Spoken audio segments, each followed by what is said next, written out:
sempena lawatan kerja saya ke Jajahan Pasir Putih. Pagi tadi kita telah sama-sama mendengar taklimat pembangunan Jajahan Pasir Putih dan seterusnya kita telah mengadakan lawatan ke stesen ECRL Pasir Putih dan juga berkesempatan sama-sama menaiki trail untuk melalui laluan rel ECRL, di mana kita lihat bahawa kemajuan projek amat membanggakan. Bahkan saya dimaklumkan telah siap 3 bulan lebih awal daripada tarikh asal.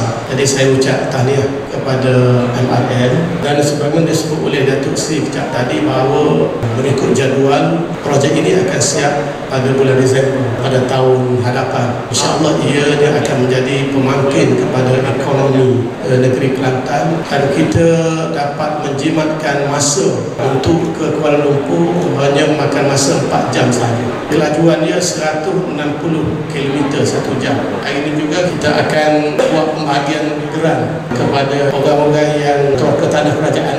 Saya ucap tahniah dan saya nak pesan tanah pemberian kerajaan ni jangan jual. Kita hasrat kerajaan, kita bagi geran kepada pemilik ni, kita nak supaya tanah ni diusahakan. Kalau tanah pertanian, kalau tanah bangunan, supaya buat rumah.